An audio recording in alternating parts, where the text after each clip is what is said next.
"You need to step aside, miss. You are creating a disturbance." The words were not loud. They did not need to be. They carried the specific weight of someone who had said them many times before and had never once been told no. At Gate B-17 of John F. Kennedy International Airport, a woman stood at the boarding counter without moving. She had a black backpack over one shoulder, faded jeans, and a gray hoodie with the words Howard University printed across the chest in worn, slightly cracked letters. Her hair was pulled back. Her face was still. Around her, the terminal hummed with the usual noise of a late evening departure. Rolling suitcases, gate announcements, the distant sound of someone's phone call echoing off the hard floors. The woman at the counter did not step aside. She did not raise her voice. She did not look around for help. She simply stood where she was, and the stillness of her posture said everything that words had not yet been allowed to say. The gate agent behind the counter, a woman in a pressed Meridian Air uniform, stared at her, not with confusion, with something older than that, something practiced. Around them, a loose cluster of passengers had slowed their pace. A man with a roller bag stopped near a column and pretended to look at his phone. A young woman in line shifted her weight and glanced sideways. Nobody stepped forward. Nobody said anything. This was Gate B-17 on a Tuesday night. This was an ordinary flight to London. This was a woman in a hoodie and a gate agent in a uniform, and in the space between them, something was happening that most people in that terminal recognized, but very few were willing to name. Before we go deeper into this story, drop a comment below and tell us where you are watching from. And if you believe that every single person who walks through an airport deserves to be treated with dignity, regardless of what they are wearing or what they look like, hit subscribe and join this community. Stories like this one need to be heard. Now let us go back to Gate B-17, and let us start from the beginning, because what happened in that terminal did not begin with a gate agent and a boarding pass. It began 3 days earlier in a conference room on the other side of the country when a woman named Nadia Okafor signed her name on a piece of paper that would change everything. 3 days before Gate B-17, in a private conference room on the 14th floor of a building in Washington, D.C., Nadia Okafor sat across a long mahogany table from Eleanor Thorne. Eleanor was 69 years old, white-haired, sharp-eyed, and had spent 4 decades building and rebuilding companies that other people had given up on. She was the kind of woman who did not use more words than necessary, and who never made a request sound like a request when it was actually a decision she had already made. She slid a document across the table, a single folder unmarked on the outside. Nadia did not open it immediately. She looked at Eleanor. "You are the only person who can save this airline," Eleanor said. "Not fix it. Save it. There is a difference." Nadia picked up the folder. She read it carefully, not quickly. The room was quiet enough that you could hear the faint sound of traffic 6 floors below. Eleanor did not rush her. She sat with the patience of someone who already knew the answer and was simply waiting for the other person to arrive at it. When Nadia reached the last page, she picked up the pen that had been placed beside the folder. She held it for a moment. Then she signed. That was 72 hours ago. Now standing in the crowded departure hall of Terminal 4 at JFK, Nadia Okafor looked like none of that had happened. She had dressed with intention. Not to hide exactly, but to disappear. The black Howard University hoodie was old soft from years of washing, the kind of garment that says, "I did not think about what I was wearing today." The jeans were dark and clean, but not tailored. The sneakers were white with a small scuff on the left toe. The backpack was the same one she had carried through graduate school, through NASA research facilities in Houston and Cape Canaveral, through labs in Toulouse and offices in Tokyo. It was showing its age. To anyone who passed her in that terminal, she was just another late-20s traveler catching an overnight flight. Anonymous. Unremarkable. Exactly what she needed to be. Nadia had booked this flight herself under her own name in coach seat 31C, not because she could not afford first class. She could afford considerably more than that now. She booked it because she was about to become responsible for every single seat on every single Meridian Air flight, and she believed in a way that was not philosophical but deeply practical, that you cannot understand something you have never experienced from the inside.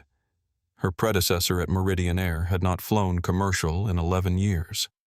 He had not walked through a gate with a boarding pass on his phone and stood in line with 200 other people waiting to be processed. He had not sat in a middle seat for 7 hours, or tried to use the airline's app, or waited 40 minutes for a bag that was supposed to arrive in 20. He had run the company from the top of a glass building and wondered why the numbers kept going wrong. Nadia had a different theory about what was wrong. She wanted to prove it before she walked through the front door. She had spent the first 40 minutes at the terminal simply watching, not the infrastructure, not the monitors or the equipment, but the people, the passengers and the agents, the way they moved around each other, the small, invisible transactions of authority that happened dozens of times per hour at every single gate in the building. She had noticed Carlos Vega first.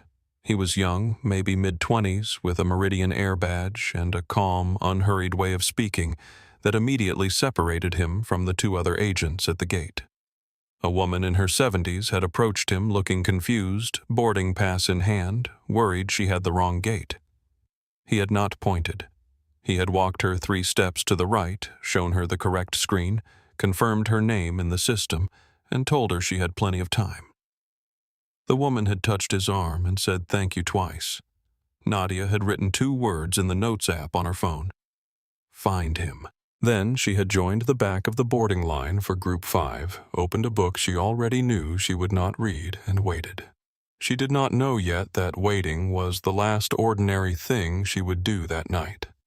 Diane Holt did not walk into a space. She arrived in it. There was a specific kind of authority that came not from a title or a rank, but from 22 years of small dominances compounding into something that had never once been pushed back against. Diane moved through the boarding area of Gate B-17 the way a person moves through a room they own, not by rushing but by making every other person in the space feel slightly in the way. Her uniform was immaculate. Not simply neat, but pressed to a severity that suggested she found wrinkles personally offensive. Her blonde hair was set in a rigid style that had not changed in at least a decade. Her name tag, polished and precise, read Diane Holt, Station Manager. She appeared at the gate podium at 20 minutes before boarding and immediately began rearranging things that did not need rearranging. Carlos, she said without looking at him, the scanner goes on the right side of the podium. Every time. Why do I keep having to say this? It was not a question. Carlos moved the scanner without comment, his jaw set in the careful, practiced neutrality of someone who had learned that responding was rarely worth the cost. Sorry, Ms. Holt. Diane did not acknowledge the apology. She was already looking at something else, tapping at the keyboard with 2 fingers, her acrylic nails producing a sharp, hollow click against the keys. What Nadia observed from the back of the Group 5 line was not disorganization. The flight was not chaotic. The boarding process, when it began, moved at a technically adequate pace. What she was watching was something different, something that operated in the spaces between procedure. When a family with a stroller approached the priority lane, Diane looked at them for half a second too long before stepping aside. Not long enough for anyone to point to, long enough for the mother to feel it. When a man in a suit spoke to Diane in a tone that was clearly impatient and slightly rude, Diane's voice warmed by 2 degrees. She apologized. She offered options. When a young black man in front of Nadia fumbled with his phone trying to pull up his boarding pass, Diane appeared at his shoulder almost immediately. Is there a problem with your ticket? The question sounded like a question. It was not a question. The man found his boarding pass and held it up, startled. Diane scanned it without looking at him and moved on. Nadia added 3 more words to her Notes app pattern. not subtle. Carlos, meanwhile, was working with quiet efficiency 2 steps to the right of Diane's orbit. He spoke to each passenger briefly, made eye contact, handled a rebooking for a man who had missed an earlier connection without once making the man feel foolish for the situation. When a child ran forward and knocked a boarding pass out of an elderly woman's hand, Carlos retrieved it before the woman had even finished turning around. At one point, Diane noticed a passenger speaking to Carlos in Spanish. She moved toward them. "We conduct all boarding communications in English at this station," she said. "If there is a language issue, please refer the passenger to the customer service desk in the main terminal." Carlos looked at her. He looked at the passenger, a woman in her 50s, who was nodding as if she understood even though her eyes said clearly that she did not. He looked back at Diane. "Yes, Ms. Holt." The woman was redirected. Carlos watched her go with an expression that lasted only 1 second before he closed it off and turned back to the line. Nadia put her phone back in her pocket. She had seen enough. She had not come to JFK to confirm suspicions. She had come to understand what she was inheriting. And what she was inheriting, she now understood, was not primarily a financial problem or an operational problem. It was a people problem. And at the center of it, right there at Gate B-17, stood a woman named Diane Holt, who had been allowed to become the culture. Group 5 was called at 9:47 in the evening. Nadia joined the last straggle of passengers moving toward the podium book in her left hand, boarding pass pulled up on her phone backpack strap adjusted on her shoulder. She was third from the front of the group. The 2 people ahead of her were processed in under 30 seconds each. Carlos scanned their passes, said, "Have a good flight," and moved on. Then it was Nadia's turn. She stepped up to the counter and held out her phone with the boarding pass displayed. Carlos reached for the scanner. "Good evening," he said with the automatic but genuine warmth that had distinguished him from the moment she had first noticed him. "Evening," Nadia said. He scanned the pass. The scanner emitted 3 short beeps and the screen flashed a small red indicator. Carlos looked at the screen. His expression shifted almost imperceptibly, the slight tightening of someone who has just encountered something unexpected and is rapidly trying to understand it. Before he could speak, a voice came from his left. "What is it now?" Not a question. Diane Holt stepped forward and looked at the screen, physically moving Carlos a half step to the side with the simple geometry of her body positioning.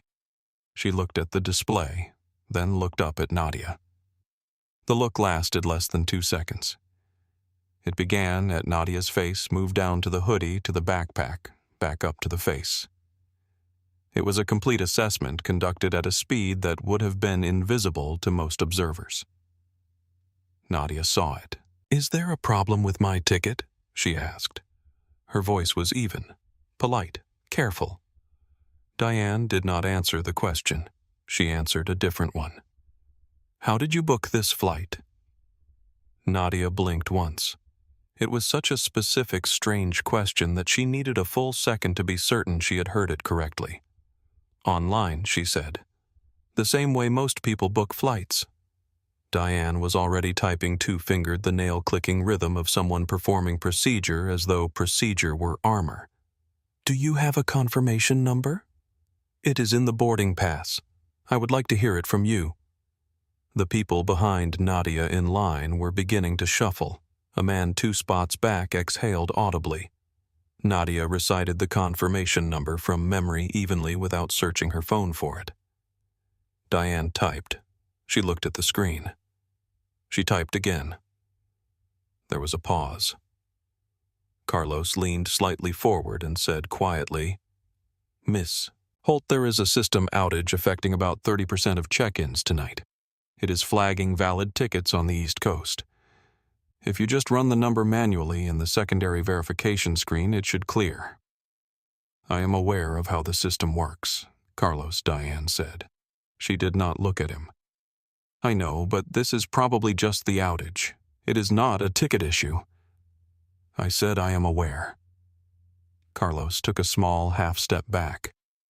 His jaw did the careful thing again. Diane looked at Nadia. The assessment that had lasted 2 seconds at the beginning was now something different. It had settled into something harder. A conclusion rather than an observation. "I am going to need you to step to the side while we verify." "On what basis?" Nadia asked. "Your ticket has been flagged." "For what reason? We are still determining that." Nadia looked at the screen.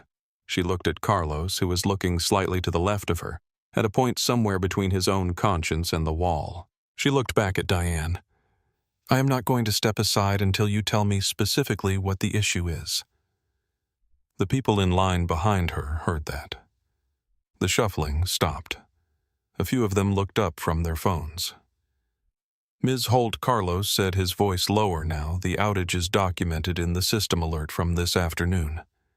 "If you pull up the operational bulletin from 6 p.m., you can see that tickets flagged in this sequence are all valid.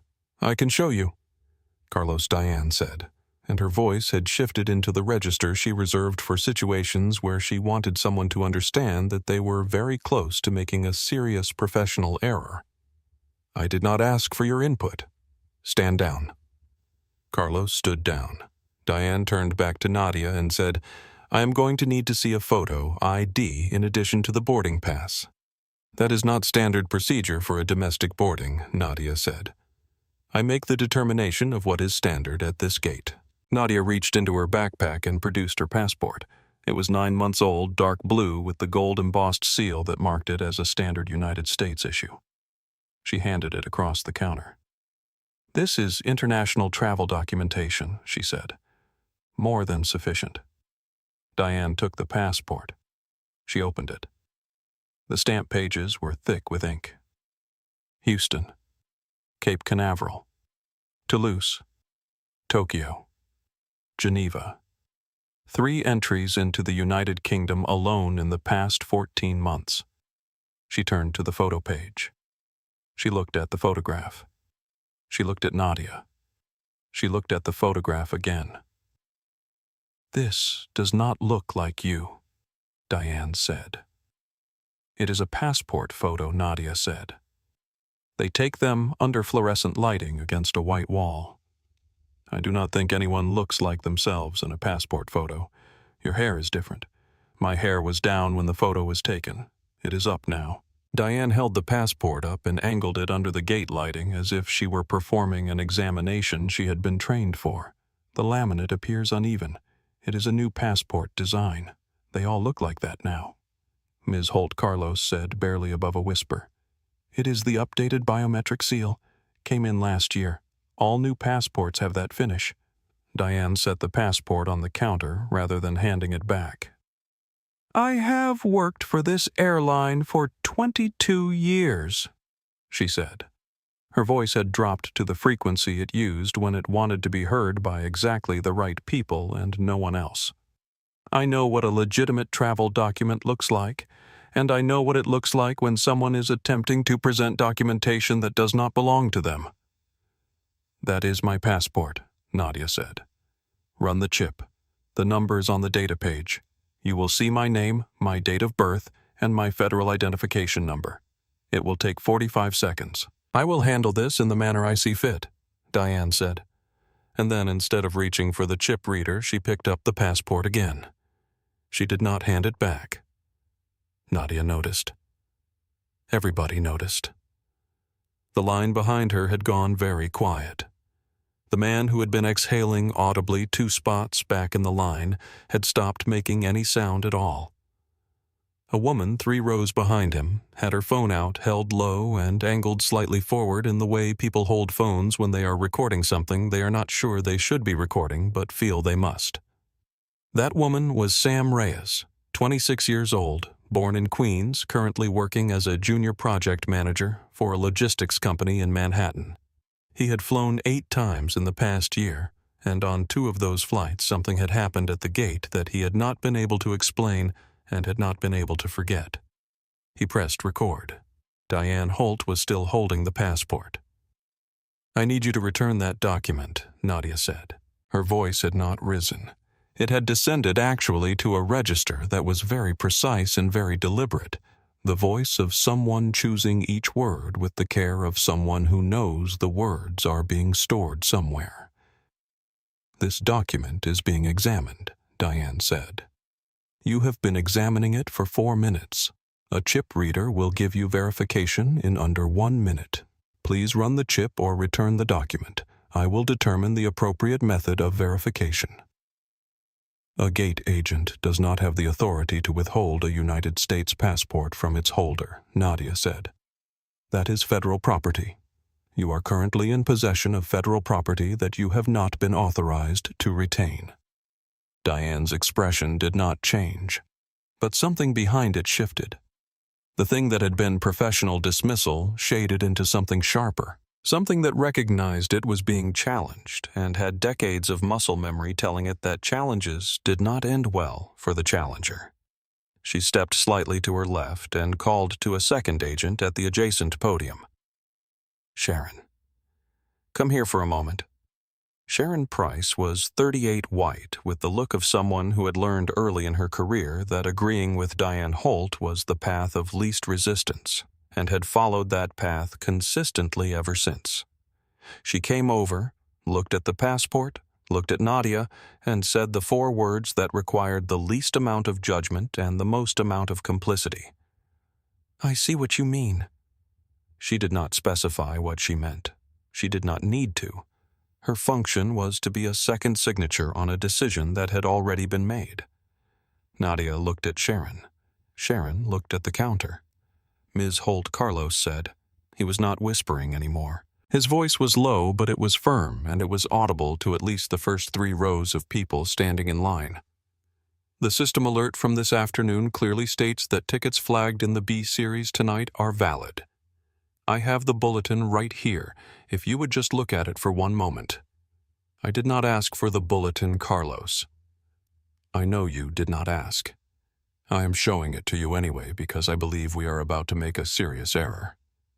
The words landed in the air between them like something that could not be taken back. Diane turned and looked at Carlos with an expression that he had seen before, and that he knew meant she would be composing a formal warning report within the hour. He held his ground. "This is not your decision to make, Carlos," she said. "I know. I am asking you to make it correctly." There was a long beat. The terminal around them continued its noise, oblivious. But at gate B17, the specific small silence of a confrontation that has no polite exit was holding everyone in place. Then Diane turned back to Nadia. "People like you," she said, and the phrase fell into the air with a casualness that was somehow more devastating than if she had shouted it. "People like you try this all the time. A cheap ticket, a document that does not scan cleanly, and suddenly the gate agent is the problem." The silence that followed was a different kind of silence. 2 of the passengers in line looked at each other. Sam Reyes adjusted his phone angle slightly. Carlos Vega closed his eyes for exactly 1 second, then opened them. "People like me," Nadia said. She repeated the phrase not as a question, but as a document reading it back into the record.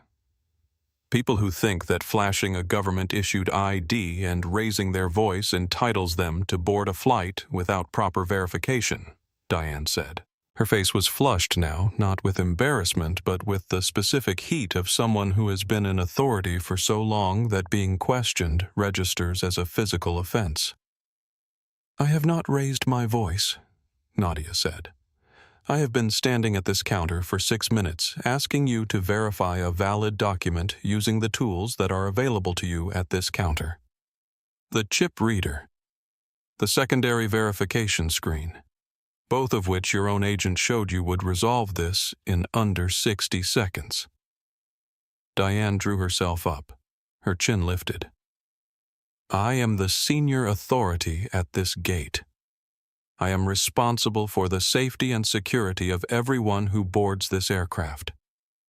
And when I look at this document, and I look at you, things are not adding up the way they need to add up before I put you on that plane." The words came out carefully, shaped the language of procedure wrapped around something that was not procedure at all. "What exactly is not adding up?" Nadia asked. Diane said nothing. I would like you to say it, Nadia said. Clearly, in front of these witnesses, I am not required to justify my security assessments to a passenger. You are required to justify the retention of a federal document, Nadia said, and you are required to provide a specific reason for denying boarding to a ticketed passenger. If you cannot do that, then this document needs to be returned to me, and I need to be allowed to board this flight. The line behind Nadia had gone completely still. The woman who had been pretending not to listen was now not pretending. The man who had been checking his watch was watching the counter. Sharon Price took a small step backward. Carlos had his hand near the keyboard, not moving, just present as if proximity to the correct action was the best he could offer at this moment. I am calling for a secondary screening review, Diane said. You will be required to leave the gate area and report to the security verification office in the main terminal. If your documentation is confirmed as valid, you will be rebooked on the next available flight. The next available flight departs tomorrow morning, Nadia said. That is not within my control. You are creating this delay, Nadia said. Not the document, not the system. You. Diane reached for the phone at the gate podium. She pressed a button. This is Station Manager Holt at Gate B-17. I have a passenger who is being unruly and refusing to comply with standard security procedure. I need Port Authority security at B-17 immediately. The word unruly moved through the listening passengers like a small cold shock, because it was a word that classified. It was a word that reassigned the narrative. It took a woman who had been calmly asking for the return of her own legal property and turned her officially into a problem. Nadia looked at the phone in Diane's hand. She looked at Carlos, whose expression had moved past controlled neutrality into something that was simply pain. She looked at the people in the line behind her, some of whom were now moving quietly away from the area, eager to complete their boarding before whatever was about to happen made that impossible. And she said with a quietness that several passengers would later describe as the most unsettling moment of the entire incident. Not for its anger, but for its precision. You are going to want to remember this moment, Ms. Holt. Every detail of it. Diane did not respond. She was still holding the passport. Security had not yet arrived. The gate area had developed the particular stillness of a space where everyone present understands that something is happening that they will not be able to explain away later. The family that had been boarding just ahead of Nadia had moved into the jet bridge but had not fully disappeared. The father was still visible at the threshold, standing sideways watching. He did not move forward, and he did not come back.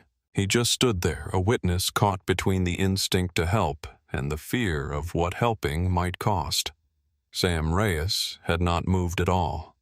His phone was at his side, held at an angle that looked casual and was not.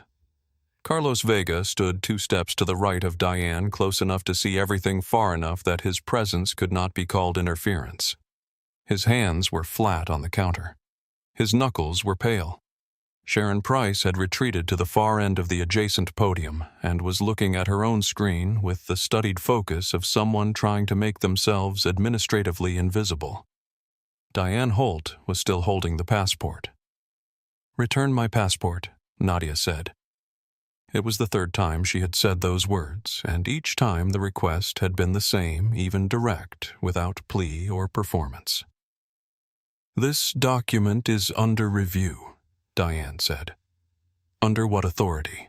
"Under the authority of this gate and the responsibility I have for everyone boarding this aircraft." "You have no legal authority to retain a United States passport," Nadia said. "That is a document issued by the federal government. Withholding it from its holder is a federal offense. I am asking you one more time to return it." The line behind had thinned. Most of the Group 5 passengers had quietly faded away, not wanting to be caught in whatever was unfolding.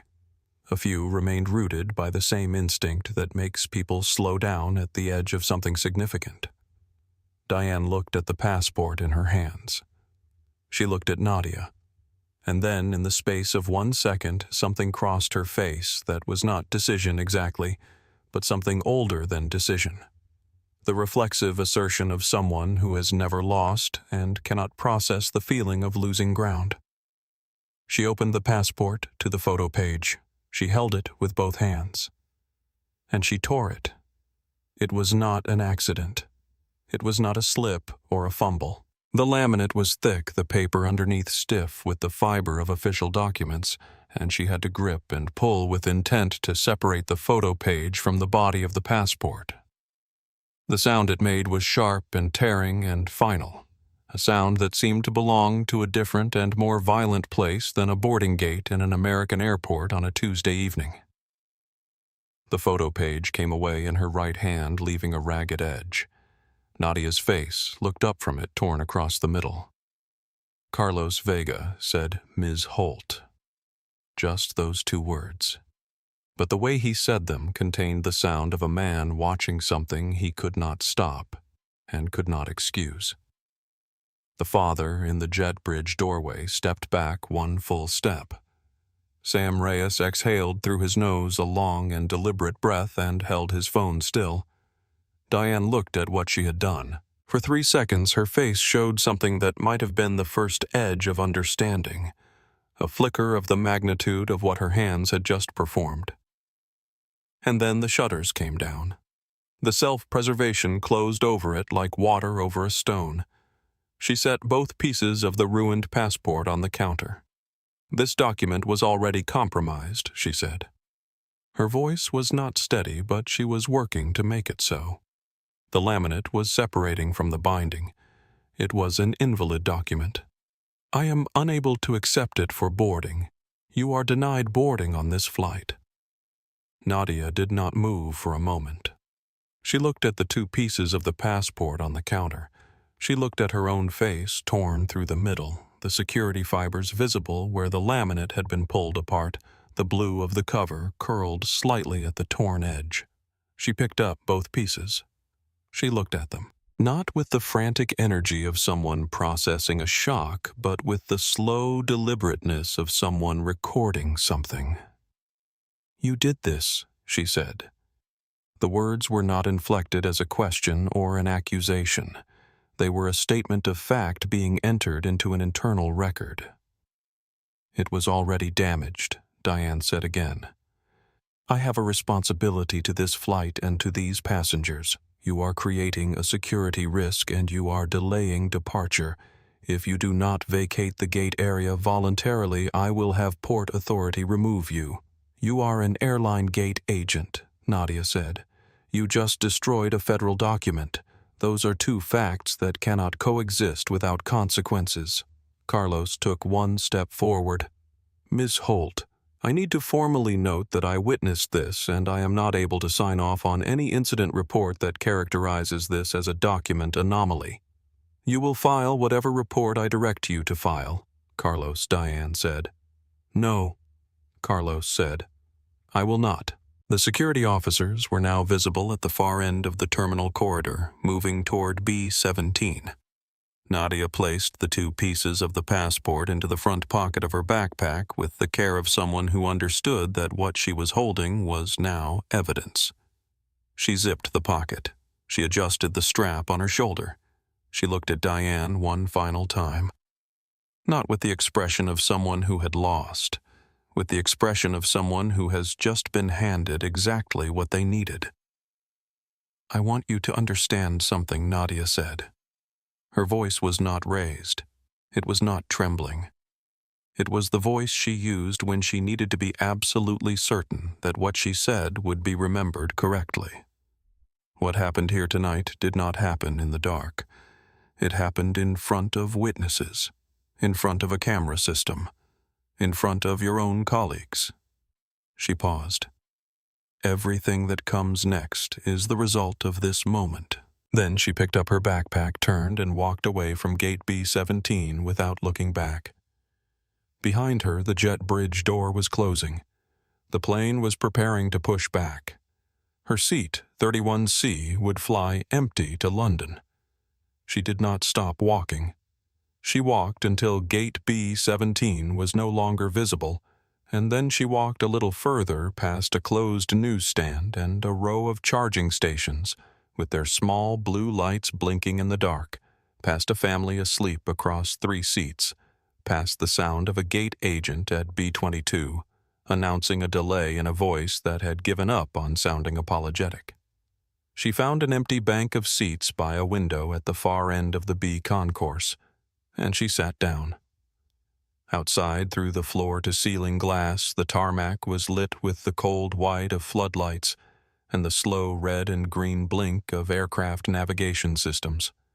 She watched a plane she recognized as a Meridian 737 ease back from its gate, guided by a tug that looked tiny beneath the aircraft's belly. Its engines were beginning to spool up that rising whine that turns into a roar that always means the same thing: somewhere someone is leaving.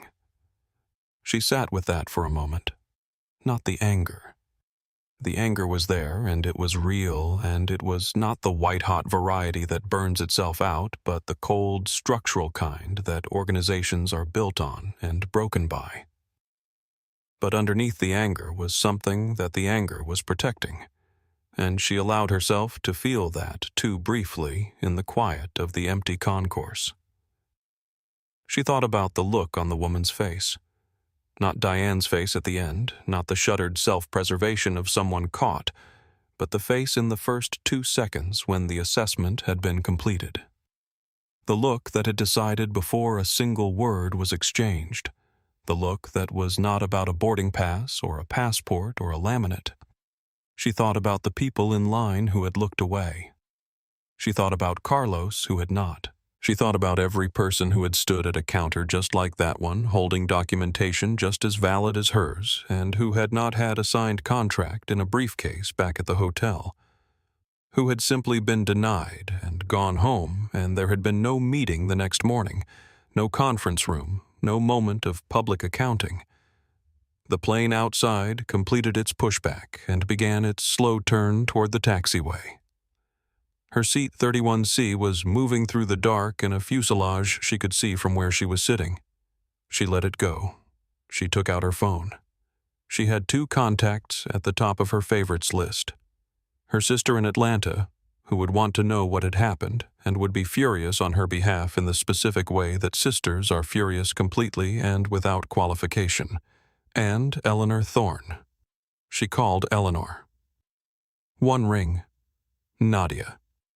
You should be in the air by now. Did the Wi-Fi connect early? I did not make the flight, Eleanor. I am still at JFK. A brief silence that was not brief at all. What happened? Was there a delay? I was denied boarding by the station manager at gate B-17. Her name is Diane Holt. She accused me of traveling on a fraudulent passport, and then she destroyed it. The silence this time was different. It was the silence of a 69-year-old woman who had spent 4 decades in corporate governance processing in real time the precise weight of what she had just been told. Nadia Eleanor said, I am going to call Robert Stahl tonight. I am going to have Diane Holt's employment terminated before morning, and I am going to... No, Nadia said. I beg your pardon. Do not call Stahl. Do not terminate anyone tonight. Do not contact airport management or port authority. I am asking you specifically not to do any of those things. Another silence. Nadia. Listen to me, Eleanor. What happened tonight is not an incident. It is a window. And if you fire 1 person over the phone before 11 p.m. and issue a press statement by morning, you close that window. You turn it into a personnel issue that gets resolved and filed and forgotten inside a week. Eleanor was quiet for a moment. What do you need from me? Book the largest conference room in the Meridian JFK corporate office. 9 a.m. tomorrow. Full mandatory attendance for all regional operations management. Every VP, every HR lead, every station manager and supervisor in this region. Tell them the chairman of the board is conducting an emergency operational review. Make sure Diane Holt is in that room. She will be there. Good. And I need a car at the hotel at 8:30. Done. Nadia, I am profoundly sorry. I want you to know that what was done to you tonight is not Eleanor, Nadia said, not unkindly. There will be time for that. Right now I need you to make those calls, and I need you to hold the press release about my appointment until I tell you to release it. Can you do that? Yes. Then I will see you tomorrow morning. She ended the call. She sat for another moment, watching the distant lights of aircraft moving in slow procession along the taxiways. Then she stood, adjusted her backpack, and walked toward the terminal exit. She had work to do. The hotel was 7 minutes from the terminal by car and had the kind of lobby that was designed to suggest a golden age of travel without committing to any specific decade of it. Tall ceilings, curved furniture, soft light that seemed to exist for the purpose of making everything look slightly better than it was. Nadia checked in, took the elevator to the 4th floor, and was inside her room with her laptop open before the door had finished closing behind her. She did not order room service. She did not run a shower. She sat at the small desk by the window, opened the laptop, and navigated to an internal portal she had been given access to 72 hours earlier when Eleanor Thorne had authorized her credentials as the incoming CEO of Meridian Air. The login screen appeared. She typed her username. The system opened. It was the full operational dashboard of a commercial airline. Fleet status, route performance, staffing metrics, customer feedback systems, financial summaries. The kind of view that is supposed to give a senior executive the shape of a company at a glance. Nadia was not looking at the shape of the company. She navigated to the Human Resources module and typed a name. Holt Diane A. The file loaded. 22 years of service. Hired as a flight attendant in her late 20s, transferred to ground operations after 4 years, promoted to gate agent supervisor after 7 appointed station manager at JFK 12 years ago. The performance review section was a column of green indicators. Meets expectations. Meets expectations. Meets expectations. Not a single formal disciplinary notation. Nadia looked at the green column for a long moment. Then she clicked past it to the raw customer feedback logs, the unfiltered input that was supposed to be summarized and acted on by supervisors, before reaching the aggregate reports that executives actually saw. The gap between what the aggregate showed and what the raw logs contained was not a gap. It was a canyon. She began to read. March of the previous year. A complaint filed by a retired physician from Santo Domingo traveling with his elderly father who used a wheelchair. The complaint was specific and detailed. The station manager had been dismissive when asked about wheelchair assistance procedures and had told the family in front of other passengers that if they required special accommodations, they should have booked with a carrier better equipped to handle them. Resolved. No further action. Signed, Robert Stahl, 5, P Regional Operations, JFK, July of the previous year. A written complaint from a family of 4. The mother, who had emigrated from Guatemala and spoke accented but fully functional English, wrote that the station manager had twice interrupted her mid-sentence to ask if she needed an interpreter, despite the fact that they were communicating clearly. When the mother asked why she was being asked this, the station manager had said, "Some passengers simply find it easier," in a tone the mother wrote that made us feel like we were not supposed to be there. Resolved. No further action. Signed, Robert Stahl, December. A complaint from a passenger who had been traveling with a child with an autism spectrum condition. The child had become distressed during the boarding process due to noise and crowd density, a situation the parent had disclosed in advance, and for which pre-boarding accommodation had been requested and confirmed. Diane had not honored the pre-boarding accommodation. When the parent had objected, Diane had raised her voice. The child had become more distressed. The parent had written, "My son was made to feel that his needs were an inconvenience. So was I. Resolved. No further action. Signed, Robert Stahl." The list continued. Nadia did not read every entry with the same attention. After the first dozen, she had the pattern and did not need to keep discovering it. What she needed was the volume and the dates and the names. She opened a separate document and began to compile.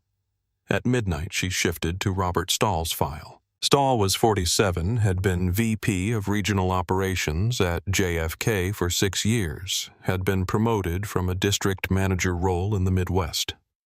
His file contained what Diane's file lacked: performance commendations, a company leadership award from 3 years ago, favorable mentions in 2 quarterly reports.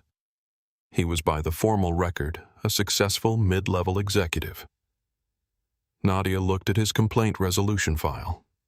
She counted. 31 complaints involving station manager Holt had been routed through his office over the prior 3 years. 31 resolutions, all of them filed within 48 hours of receipt.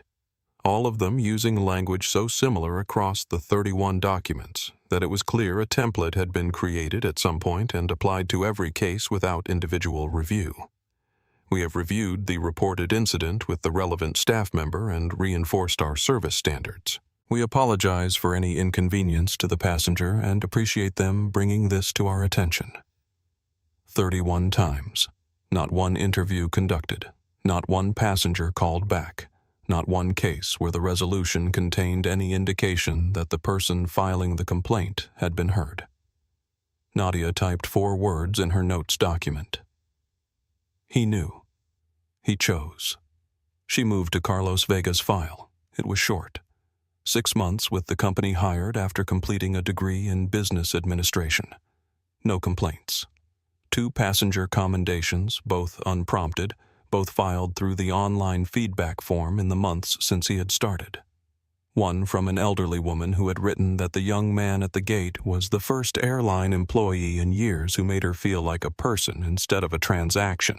One from a business traveler who had missed a connection and written that the agent named Carlos had spent 23 minutes helping rebook his itinerary and had remained calm and kind throughout. At the bottom of his file, dated 2 weeks ago, was a formal written warning, filed by Diane Holt, Station Manager. Reason: insubordination. Agent Vega twice deviated from standard procedure by explaining airline policy directly to passengers, rather than redirecting them to the customer service desk as required. Agent was advised of correct protocol on both occasions and did not comply. This constitutes a pattern of insubordinate behavior that must be formally documented. Nadia read it twice. Then she opened a new document and began to write. She was not writing a termination notice. She was writing the first draft of a new policy, a reporting structure that bypassed local HR and routed passenger complaints directly to the CEO's office, a whistleblower channel for employees who witnessed conduct they could not safely report through their management chain, a new mandatory training framework built not around compliance checklists, but around a single clear principle: every passenger who walks through a Meridian air gate is a person first and a ticket number second. She worked for 4 hours. At 2 a.m., she called the 24-hour emergency line for passport services and spent 20 minutes on the phone with a representative who was, she noted, the most visibly shocked person she had spoken with all night. An emergency appointment was scheduled for the following afternoon. At 3 a.m., she emailed 3 documents to the company's general counsel with the subject line: for immediate review and implementation. Legal response to passenger rights violation. New reporting structure proposal. Draft of Gate B-17. Protocol framework. At 5 a.m., she stopped typing and sat back and looked out the window at the pre-dawn dark. The airport was visible from this angle, its lights steady and indifferent. Somewhere over the Atlantic, her Seat 31C was passing through airspace she had flown through dozens of times on the way to meetings that mattered, on the way home from projects that had changed the direction of things. She thought about what it meant that all of those flights had been possible because no one at the gate had decided to look at her and see something other than a passenger. She thought about the people for whom that had not been true. Then she went to her suitcase and took out what she had packed for the first day: the dark navy suit, the white blouse, A watch, plain silver functional, and still clipped to the lapel of the jacket, not yet removed the badge from her last day at NASA. Blue background, the agency seal in the upper left corner. Her photograph, her name, her clearance level, printed in clean sans serif type. She laid the jacket on the bed. She looked at the badge for a moment. Then she left it where it was. She had a car coming at 8:30. The Meridian Air Regional Corporate Office at JFK occupied the third and fourth floors of a building that had been constructed during a period when airline companies believed the future of air travel involved a great deal of brushed aluminum and tinted glass. It had aged the way most things age when they are never significantly updated with the dignity of something that once tried hard and stopped trying before it finished. The main conference room on the fourth floor held 50 chairs and had a pull-down projection screen at one end that had jammed in the half-extended position sometime in the previous winter and had never been fully repaired. By 8:52 in the morning, it held 49 people, all of them clutching cups of coffee from the machine in the third-floor break room, all of them speaking in the compressed conspiratorial registers of professionals who have been called to a mandatory meeting with no stated agenda and are managing the uncertainty in the only way available to them, which is to speculate quietly and intensely with the person next to them. Nobody knew exactly why they were here. There were theories. Someone said the airline was restructuring its JFK operations under new regulatory pressure. Someone else said they had heard Meridian was in talks to merge with a European carrier, and this was a preliminary alignment meeting. A VP in the second row told the person next to him that he had been told by someone he declined to name that there was a serious compliance issue and the board was moving to get ahead of it before it became public. 3 seats from the front, Carlos Vega sat alone. He had not slept. He had received the mandatory meeting notification at 10:15 the previous night, 90 minutes after Diane had filed the formal insubordination report against him. He had spent the rest of the night moving through the stages of a particular kind of professional dread, the dread of someone who knows they did the right thing and cannot determine whether doing the right thing will cost them everything. He had put on a clean shirt. He had combed his hair. He had told himself that it did not matter what happened in this room as long as he was able to say honestly that he had done what was right. He had been repeating this to himself at regular intervals since approximately 3 a.m. It was helping less with each repetition. At the back of the room near the windows, Diane Holt was holding court. She was standing with Sharon Price and 2 other senior gate agents speaking at a volume calibrated precisely to be heard by those immediately around her, but not by anyone further away. It was a practiced volume, the volume of someone who had been managing social perception in enclosed spaces for a very long time. "I was there," she was saying. "I saw the documentation. Something was not right and I made a call. That is what they pay a station manager to do." Sharon nodded. "You did what you had to." "Exactly. And then the girl gets loud and suddenly I am the one being hauled into a 7 a.m. briefing." Diane took a sip of her coffee. 22 years I have been at this airline. 22 years without a serious incident. You do not get to that without knowing how to read people. That is not bias. That is experience. One of the other agents nodded. "That is all it is. I filed the report. I documented everything. If there is a review, let them review it. I have nothing to hide." Sharon opened her mouth to respond and then stopped. She was looking at the door. Robert Stahl was standing near the podium at the front of the room, phone in hand, watching the entrance. His expression carried the specific tight-jawed quality of someone who has been told just enough to be worried, but not enough to know what exactly they are worried about. At 9:01, the door at the front of the room opened and Eleanor Thorne walked in.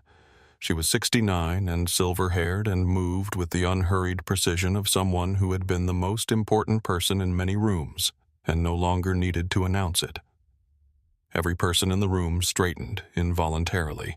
Several of them had never seen her in person. All of them knew who she was. Eleanor walked to the podium without looking at anyone specifically. She adjusted the microphone. She looked out at the assembled room with the calm, comprehensive sweep of someone taking inventory. "Good morning," she said. Her voice was not warm. It was not unkind. It was simply absolute. "I am not going to tell you why you are here. You are about to find out." She paused for 3 seconds. "What I will tell you is that this company is at an inflection point, not a financial one, not a regulatory one, a human one. And the person I am about to introduce to you is the reason we have a chance to come out of this inflection point as something better than we went in." She stepped back from the podium. "It is my privilege to introduce to you the new Chief Executive Officer of Meridian Air." At the back of the room, Diane Holt lowered her coffee cup. The door opened. The sound that followed was the sound of heels on linoleum, not the rushed clicking of someone arriving late or the performative stride of someone who had planned an entrance. It was a pace that was measured and unhurried and contained in each step the simple information that the person making it had nowhere more important to be and nothing to prove. Click, click, click, click. Nadia Okafor walked into the conference room of the Meridian Air Regional Office at JFK at 9:04 in the morning, and she was not the woman who had stood at Gate B-17 the night before. She was not in jeans or a hoodie. She was not anonymous or unremarkable. She wore a dark navy suit cut with the precision of something made specifically for one person. White blouse, open collar, a plain silver watch, low heels, dark leather. Her hair was down, and clipped to the left lapel of her jacket, not yet removed from the previous day, was a badge with a blue background and a gold seal in the upper left corner. The NASA badge. She walked to the podium at the front of the room, and she stood there for a moment without speaking, looking out at the assembled 49 people with a gaze that was methodical and unhurried. She looked at faces. Not all of them, but enough. She saw Robert Stahl near the window, standing slightly apart from the rest of the room, holding a phone he had stopped looking at. She saw Carlos Vega in the front row, hands flat on his knees, looking at the surface of the conference table with the expression of someone who is trying very hard to prepare for something they cannot predict. And then her gaze moved to the back of the room. Diane Holt had been mid-sentence when the door opened. The sentence had ended somewhere around the second step. Now she was standing with her coffee cup held slightly away from her body as if she had been paused mid-gesture by a remote control. She recognized the face. Not from anywhere official. Not from a press release or a business profile. She recognized it from the photo page of a passport she had been holding 11 hours earlier. She recognized it from the face of the woman who had said in a voice she had not been able to stop hearing, since everything that comes next is the result of this moment. The cup tilted. Coffee ran down the side and onto her fingers, and she did not notice. Sharon Price, standing next to her, saw the expression on Diane's face, and then looked at the woman at the podium, and then looked back at Diane and said nothing because there was nothing that could be said that would be adequate to the moment. Nadia held Diane's gaze for 5 seconds. No expression on her face. No satisfaction, no anger, no drama. Just acknowledgement. "I see you, and I see that you see me, and now we both know where we are." Then she looked away. "Good morning," she said. Her voice, amplified slightly by the microphone, was clear and even, and carried with it the particular tone of someone who has decided exactly how this is going to go. "My name is Nadia Okafor. As of 72 hours ago, I am the Chief Executive Officer of Meridian Air." The room absorbed this. Not all at once. In waves, person by person, the information traveling from those who had been looking at the podium to those who had been looking at their phones, spreading through the room like a change in air pressure. Nadia waited for it to settle. "My tenure began with a decision," she said. "The decision to fly as a passenger before I walked through the front door as an executive. Not because I needed to be reminded of what passengers experience. I know what they experience. I have been one for most of my adult life. I flew as a passenger because I needed the people in this company to experience what I am about to tell you, not as a management briefing or a compliance memo, but as something real." She paused. She reached into the inside pocket of her suit jacket. She produced 2 pieces of a dark blue document, the pages of a destroyed passport. She held them up. "Last night," she said, "at gate B17 of Terminal 4 at JFK International Airport, a paying passenger with a valid ticket and a valid United States passport was denied boarding by the station manager of this airline. She was accused of traveling on a fraudulent document. She was publicly humiliated at the boarding counter in front of a line of passengers and 2 other employees. She was labeled unruly, and security was called for her removal." Nadia set the 2 pieces of the passport on the small projector table beside the podium. She pressed a button. The image flashed onto the screen at the front of the room. The photo page of a United States passport, torn across the middle. The laminate pulled apart, the security fibers visible at the tear, the holder's face divided cleanly in 2. The collective sound of the room was not exactly a gasp and not exactly silence. It was the sound of 49 people encountering the visual representation of something that most of them had hoped on some level could not really be quite as bad as rumor had suggested. "This is what happened," Nadia said. "This is what our station manager did to a passenger at our gate." She looked up from the screen. "And this," she said, "is my passport." The room did not erupt. It contracted. People who had been leaning back in their chairs straightened. People who had been looking at the screen looked at the woman at the podium. People who had been sitting near Diane Holt shifted almost involuntarily a few inches in the other direction. Sharon Price had gone the color of the wall behind her. "Ms. Diane Holt," Nadia said. The name landed with the specific gravity of something that had been placed precisely and deliberately. "Would you please come to the front of the room?" What followed was a silence of approximately 4 seconds, during which Diane's body went through the mechanical process of deciding whether to obey. The professional reflex was still there, the 22 years of being the authority in a room, the deep muscle memory of moving toward the front when a meeting required a senior presence.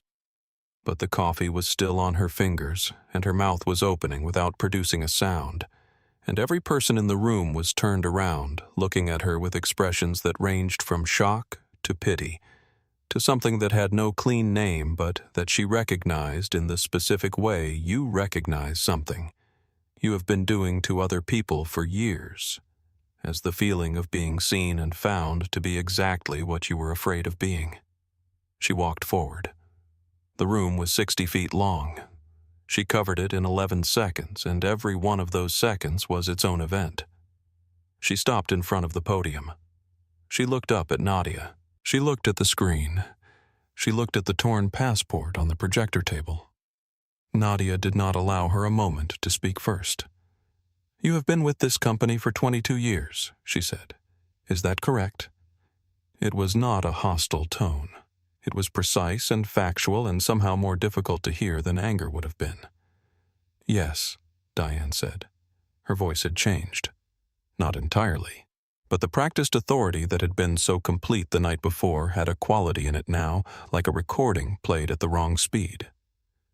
"In those 22 years, you have received through this company's customer feedback system 31 separate complaints from passengers regarding your conduct." Nadia did not pick up a folder or look at notes. She spoke from memory, which was more effective than any document. "Is that number familiar to you?" "I have had complaints." "Yes. That is not unusual for someone in a senior customer-facing role." 31 complaints, Nadia said. Not one of them resulted in formal discipline. Not one of them resulted in a substantive response to the passenger who filed it. Not one of them was followed by a documented conversation with you about the behavior described. Diane opened her mouth. "I am going to share 3 of them," Nadia said before Diane could construct a sentence. 3 out of 31. Not the worst 3, just 3. She spoke without looking at anything, her voice steady and unhurried. 14 months ago, a retired physician traveling with his 80-year-old father who required wheelchair assistance filed a complaint stating that the station manager at JFK told them in front of other passengers that if they required special accommodations, they should have booked with a carrier better equipped to handle them. The resolution filed by this company read, "We have reviewed the incident and reinforced our service standards." The passenger was never contacted directly. The physician has not flown Meridian Air since. The room was very quiet.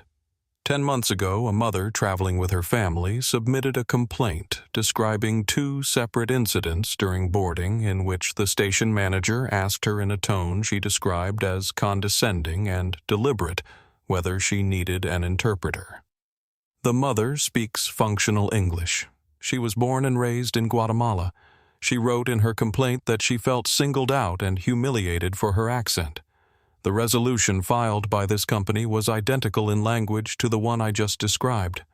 The mother has also not flown Meridian Air since. Nadia paused for one breath. 6 months ago, the parent of a child with an autism spectrum condition filed a complaint describing an incident in which the station manager denied a pre-boarding accommodation that had been confirmed in advance, and then raised her voice when the parent objected, causing the child significant additional distress. The parent wrote, "My son was made to feel that his needs were an inconvenience." The resolution filed by this company was identical in language to both previous examples. She stopped. 31 complaints, she said. 1 template. 0 accountability. The temperature of the room had shifted in a way that was not about the physical environment. Robert Stahl near the window had stopped looking at his phone. He was looking at the floor. Diane straightened her spine. "I made judgment calls under pressure," she said. In a high-volume, high-stakes environment, there will always be passengers who are dissatisfied with decisions that are operationally necessary. That is the nature of gate management. Nadia looked at her without expression. "Last night you told me, in front of Carlos Vega, Sharon Price, and approximately 12 other witnesses that people like you try this all the time. I would like you to explain to this room what you meant by that phrase." Diane's jaw moved. "I meant," she said slowly, "that there are passengers who attempt to board flights with invalid documentation and who become confrontational when the issue is identified. I was characterizing a behavioral pattern, not a—" "You looked at a woman in a Howard University hoodie," Nadia said. "You looked at her face and her passport, and in under 2 seconds you decided she did not belong at that boarding counter. Then you found reasons to justify that decision, and when the reasons ran out, you destroyed a federal document rather than admit you were wrong. That is not what happened. Carlos Vega attempted to show you a system alert that would have resolved the issue in under 1 minute, Nadia said. You refused to look at it. Sharon Price confirmed your assessment without examining the document, and when I asked you specifically to run the chip on the passport, you took the passport and tore it instead. A first attempt at counterattack. It was a security assessment, Diane said, her voice rising slightly. I have 22 years of experience making exactly these kinds of... I know about your experience, Nadia said. The interruption was quiet and absolute. I spent last night reading your file. Your experience is not in question. What is in question is what you did with it. A second attempt. She shifted targets. Agent Vega was new, Diane said. He was not following procedure. If he had handled the initial scan correctly, Nadia turned her head slightly toward the front row. Carlos, she said, please stand. Carlos stood. He was not pale now. He was something steadier than pale. He was the person who had not moved the night before when everyone else had. Last night, Nadia said, still looking at the room and not at Diane. Carlos Vega did the following.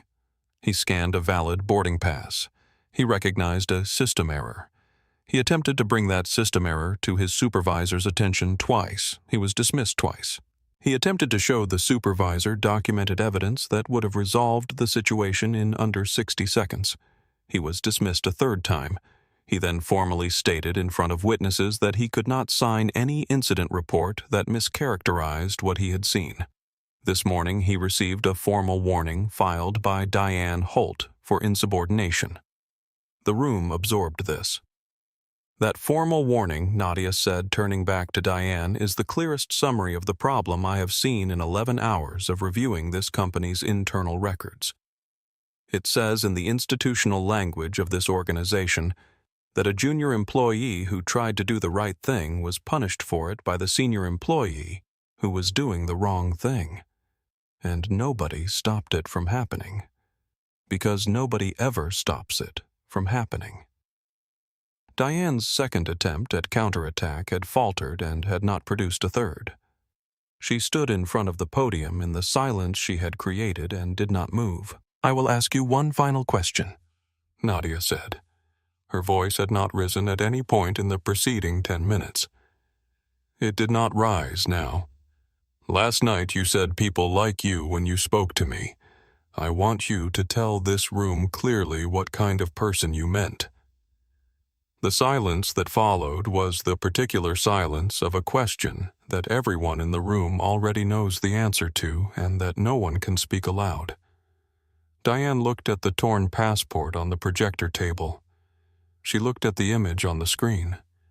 She looked at the NASA badge on Nadia's lapel. Her hands dropped to her sides. She did not answer the question. Her body answered it instead. The set of the shoulders, the dropped chin, the way the 22 years of practiced authority simply vacated her posture, leaving something smaller and more honest behind. Not remorse. Not yet. But the structural collapse of a certainty that had been held up entirely by the absence of consequences. "I did not know," she said. "Oh, she." Her voice was nearly inaudible. "I did not know who you were. If I had had any idea at all that you were Nadia," held up one hand. One single unhurried gesture. Clean and absolute. That, she said, is the entire problem. You are not sorry for what you did. You are sorry that you did it to someone who could hold you accountable for it. The dignity of the person at that counter should not have depended on whether she was a CEO. It should not have depended on what she was wearing or what her title was or what badge was in her pocket. It should have been enough that she was a person. She paused. It was never enough. Not with you, and not in the institution you were allowed to operate in unchallenged for 22 years. She turned to look at Robert Stahl. Robert Stahl was a careful man. He had been careful for his entire professional life. Careful about who he aligned himself with, and careful about the language he used, and careful above all about the specific kind of careful that involves never being caught standing too close to a fire when it finally ignited. But there was nowhere to stand now that was not close to this particular fire, because the fire was in the center of the room and everyone was watching. "Mr. Stahl," Nadia said. "Please stand." Stahl stood. He was in his mid-40s with the slightly rumpled presentation of someone who had once cared more about his appearance and had let that care lapse. He held his phone at his side as though he was not sure whether it would be appropriate to put it in his pocket. "You are the VP of Regional Operations for this area," Nadia said. "You are Diane Holt's direct supervisor. You have held that role for 6 years. Yes. In those 6 years, 31 complaints involving Ms. Holt's conduct were reviewed and resolved by your office." Stahl's mouth opened slightly. He was working toward a sentence, but the sentence was not arriving. "I reviewed the resolution records for all 31 cases last night," Nadia said. "I want to share something with this room." She turned slightly toward the projection screen. The image of the torn passport was replaced by a document. "This is the resolution language from case number 1. Complaint filed 14 months ago. We have reviewed the reported incident with the relevant staff member and reinforced our service standards. We apologize for any inconvenience to the passenger. The screen changed. Case number 7. Complaint filed 11 months ago. We have reviewed the reported incident with the relevant staff member and reinforced our service standards. We apologize for any inconvenience to the passenger. The screen changed again. Case number 19. 8 months ago. We have reviewed the reported incident with the relevant staff member and reinforced our service standards. We apologize for any inconvenience to the passenger. Nadia let the screen hold on that last document for a moment. 31 cases, she said. The language in those resolutions is functionally identical across all of them. The phrases are the same. The structure is the same.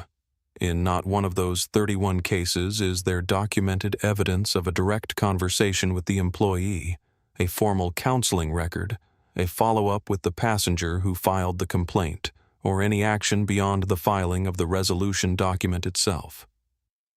Stahl said each of those cases was reviewed appropriately according to our internal procedures. Reviewed appropriately, Nadia said. Tell me what that means. Tell me what reviewing a complaint appropriately looks like, specifically in terms of what actions were taken, what conversations were had, what changes were made. The pause that followed was the pause of someone reaching for a script that is not there. Procedures vary depending on the nature of the complaint, Stahl said. In not one of 31 cases over 6 years, Nadia said, did your review produce a single documented outcome beyond the filing of that template? No interview notes, no counseling records, no follow-up communications, no evidence of any conversation with the employee described or the passenger affected. We handled things at the team level, informally in some cases. Informally, Nadia said. When a passenger writes to tell you that her child with autism was made to feel like an inconvenience, informally was what you offered her in response. Stahl said nothing. When a physician wrote to tell you that his elderly father was humiliated at our gate informally, was what you offered him. I understand that these situations were not handled to the standard that they were not handled, Mr. Stahl. That is the distinction I need you to hear. Filing a template response in under 48 hours is not handling something. It is performing the appearance of handling something. There is a significant difference between those two things, and you have been substituting one for the other for 6 years. The room was very still. What concerns me most, Nadia said, and her voice did not shift from the tone it had held throughout, is not that you failed to recognize a pattern over 31 cases. It is that the pattern is only invisible if you are not looking, and you were not looking. Not because you lacked the tools or the access. You had both. You were not looking because looking would have required action, and action would have required conflict, and you had decided somewhere along the way that conflict was not worth it. Stahl was looking at the floor. The price of that decision, Nadia said, was paid by every person who filed one of those 31 complaints and received a template in response and never heard from this company again. And it was paid last night by a passenger at gate B-17, who had the right to expect that this airline had mechanisms to prevent exactly what happened to her. It did not, because you turned those mechanisms off. Stahl looked up. He looked like a man who had not slept and whose face showed it. I take responsibility for the gaps in our review process, he said. That is a careful sentence, Nadia said. It uses the word gaps to describe what is better described as a pattern of deliberate inaction over 6 years. A pause. Effective today, she said, every open and pending complaint involving any member of your team is being transferred to a direct review process managed by the CEO's office. Your authority to resolve employee conduct cases unilaterally is suspended pending a full audit of your department's complaint handling records for the past 3 years. Your compensation review, which was scheduled for next month, is postponed indefinitely. She held his gaze. If the audit confirms what I believe the audit will confirm, We will have a different and more serious conversation. If it reveals that I am wrong and that there are substantive actions behind the paper record that I simply did not find in 11 hours of reviewing files, I will say so directly and publicly to this room. But Mr. Stahl, based on what I have seen, I do not believe I am wrong." She turned away from him. The movement was not theatrical. It was final. Stahl sat down. He sat down with the slow, compressed movement of a man who has just understood that the professional structure he had built his career within has just been reweighed and found wanting, and that the moment that reweighing happened, a significant part of what he thought he was ended. He sat down and did not look up. Nadia returned her attention to Diane. Diane was still standing in front of the podium. She had not moved during the exchange with Stahl. She had stood there with the look of someone watching the building they thought would shelter them being examined for structural damage beam by beam. The shelter was gone. The colleagues who had been standing near her at the back of the room when the meeting began were now seated or positioned in corners, and none of them were looking in her direction. Sharon Price had her hands in her lap and her eyes on the conference table. The two other senior gate agents had found sudden absorbing interest in their coffee cups. Diane was alone in the way that people who have used proximity to authority as a kind of protection are alone once the authority is removed. Exposed. Smaller than they believed they were. "I want to give you the opportunity to speak," Nadia said. The offer was not extended warmly. It was extended fairly. Diane said I was under pressure. We were understaffed. There had been 3 system incidents that evening, and I had been managing alone without adequate support since 6 in the afternoon. I made a judgment call in a difficult situation, and I made it based on experience and the available information. What available information told you to destroy the passport? Diane flinched. That was not a decision I am proud of. Tell me what it was then. It was Diane's voice cracked slightly. She pressed through it. It was an error of judgment in a high-pressure moment. I was convinced the document was compromised, and I reacted in a way that I would not normally react. Carlos Vega told you it was a new passport design, Nadia said, before you touched the document.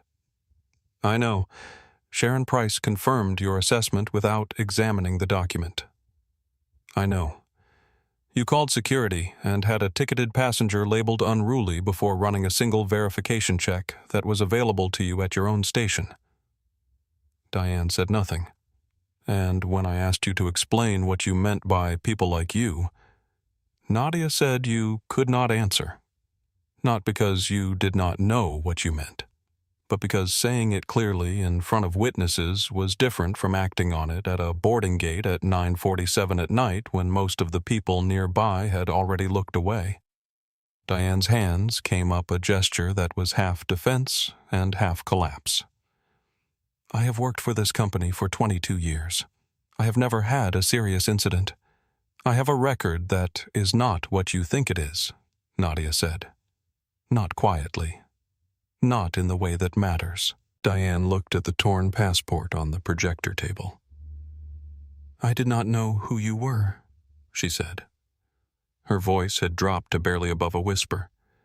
If I had known, if there had been any indication at all that you were someone in a position like this, I would never have.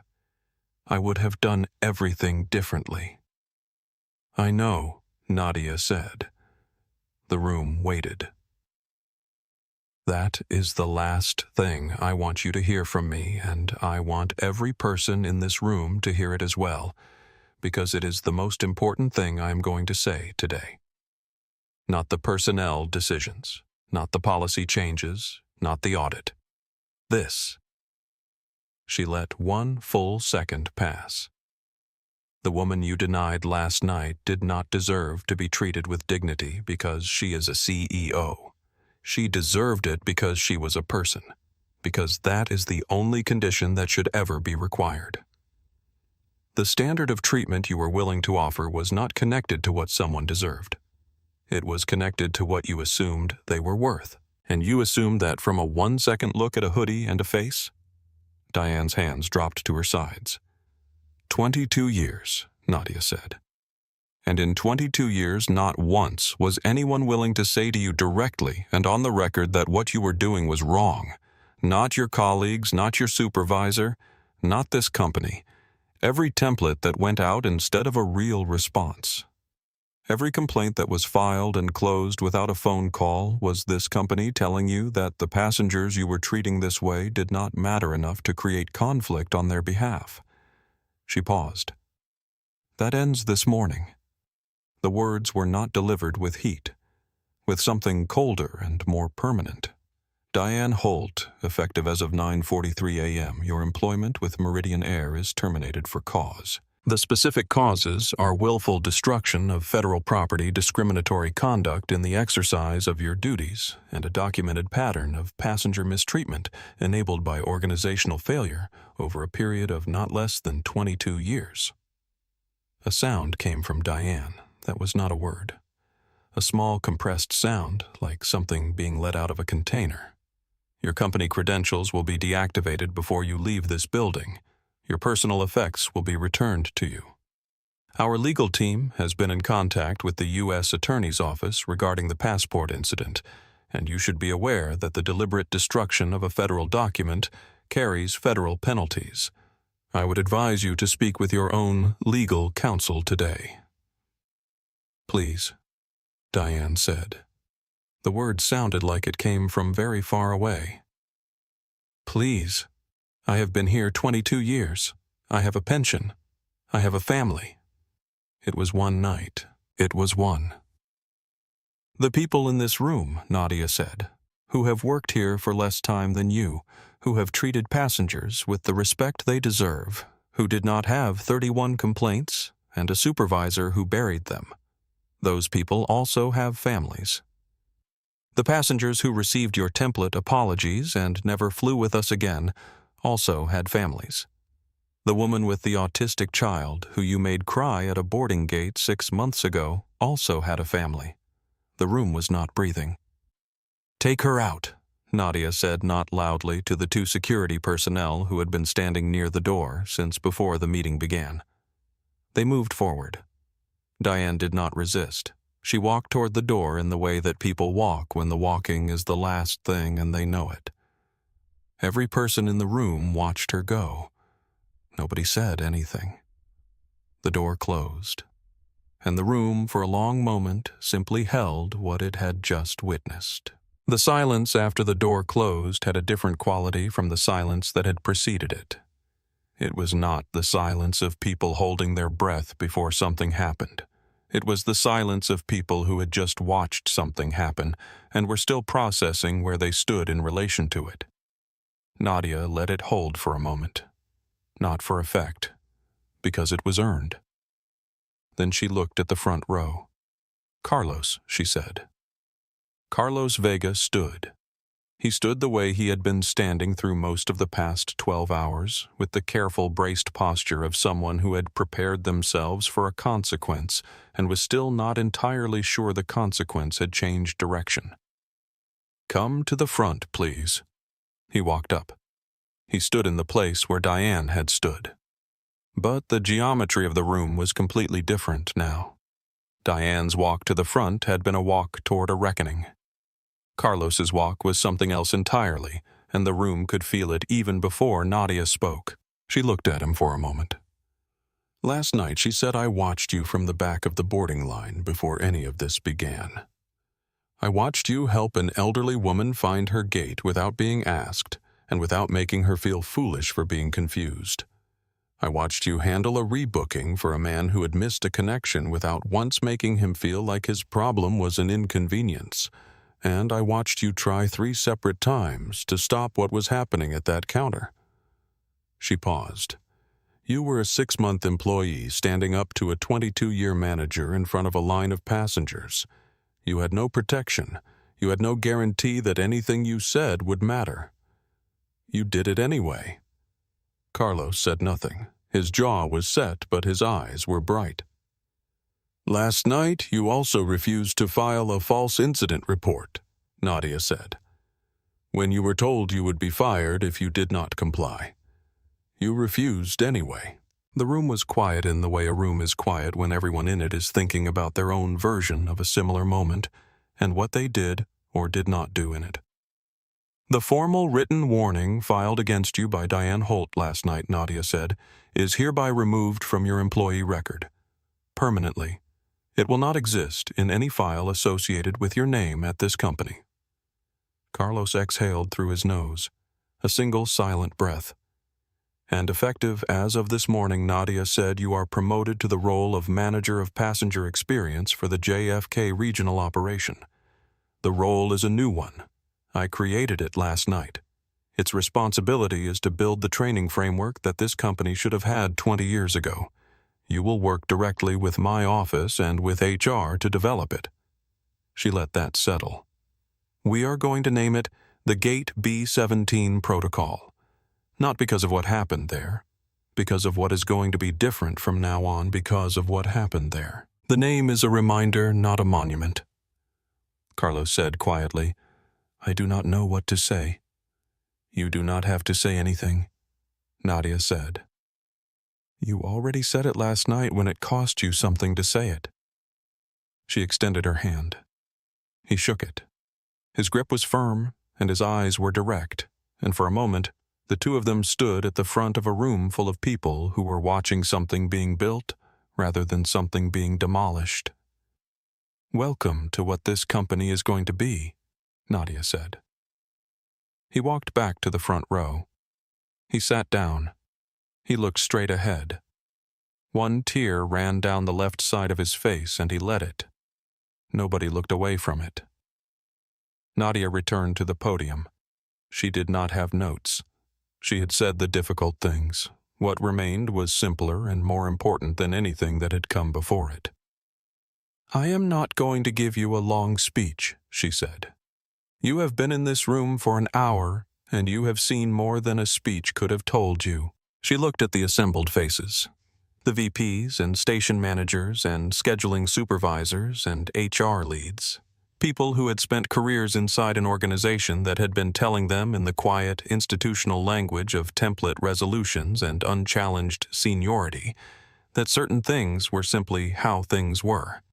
This company has a serious problem, she said, not with its planes or its routes or its pricing. Those problems are real, but they are solvable. The serious problem is cultural. It is the problem of what gets rewarded and what gets punished, and who gets protected and who gets blamed. It is the problem of what becomes normal when nobody is willing to name what is happening. She paused. I am naming it. Starting today. She looked at the faces in the room with the careful, unsentimental attention of someone who understands that the work of changing an institution is done not through dramatic gestures but through the accumulation of daily choices made by the people who actually run the place. There are people in this room who have known that something was wrong here and have not said so, she said. I am not going to pretend otherwise, and I am not going to punish you for the past if you are willing to be honest about it now.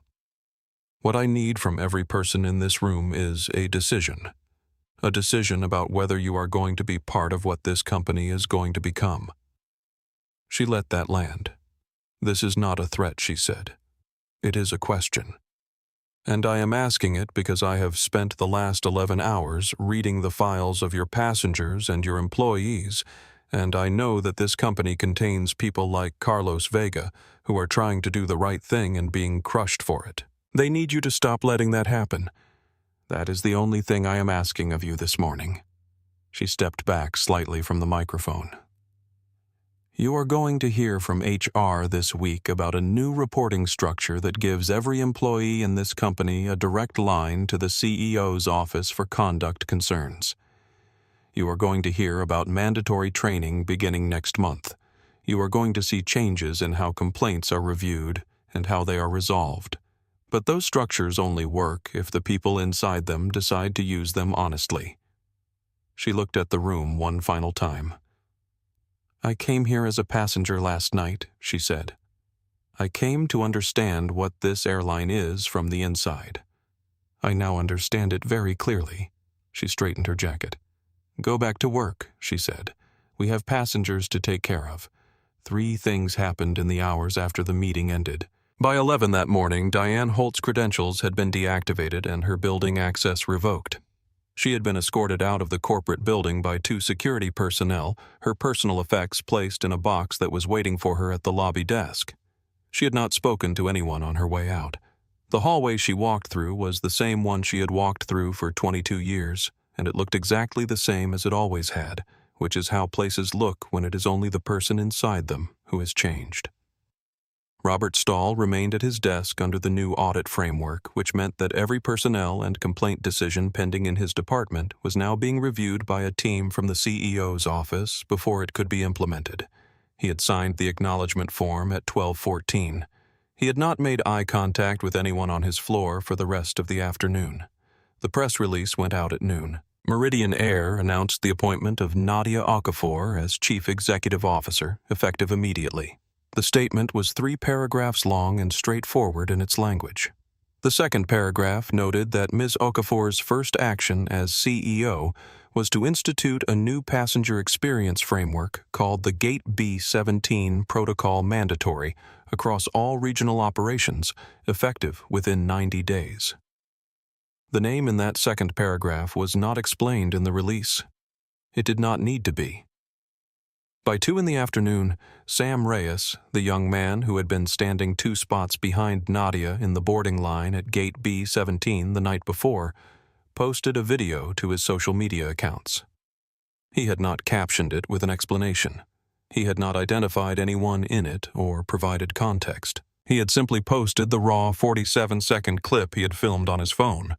The clip that showed a woman in a dark hoodie standing at a boarding counter while a gate agent held her passport and then tore it in half, and underneath the video he had written 3 words. She did not flinch. By 7 that evening, the video had been viewed 3.2 million times.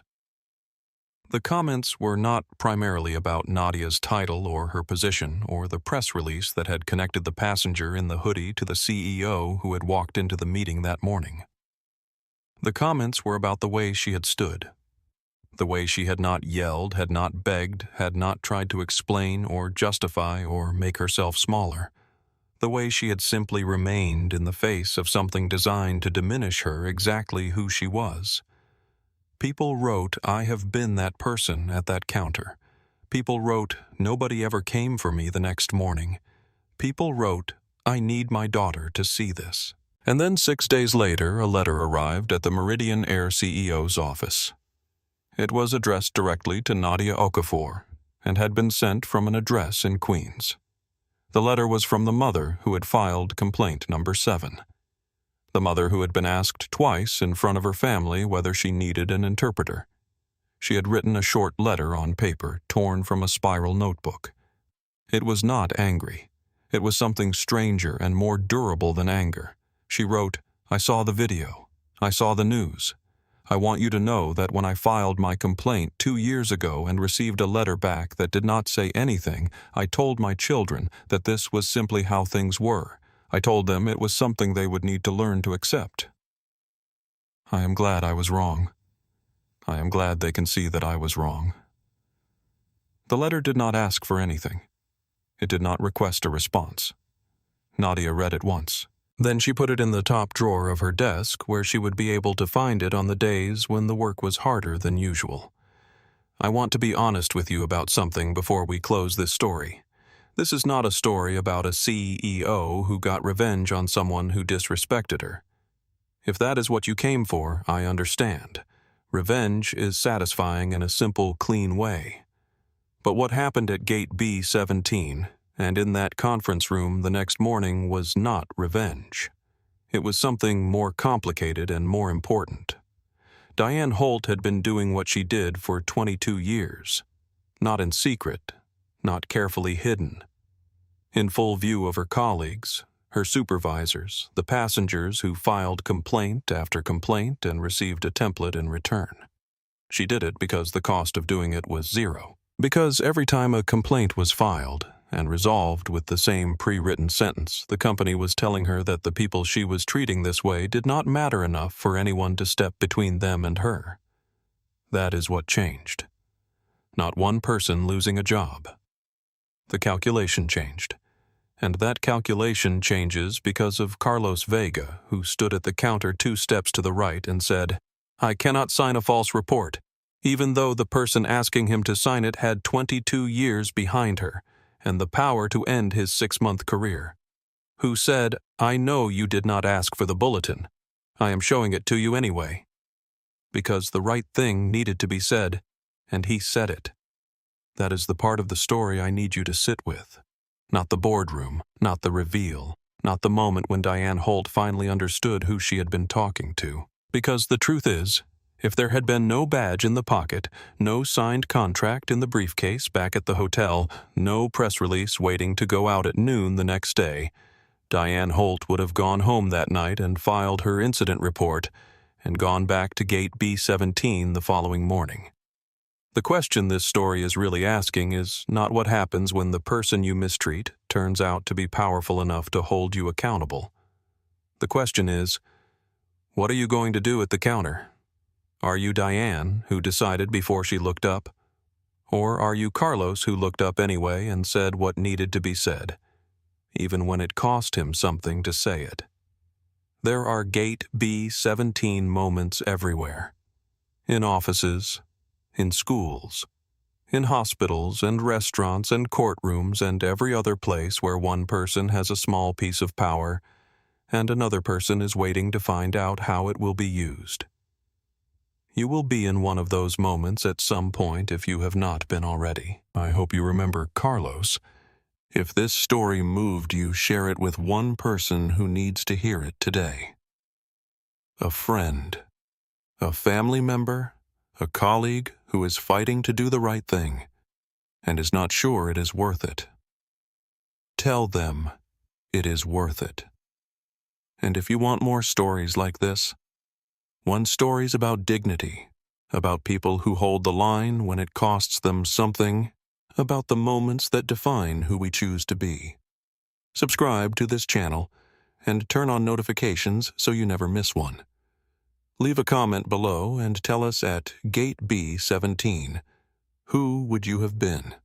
We read every single one. Thank you for watching. Thank you for being here. And thank you for caring about stories that matter.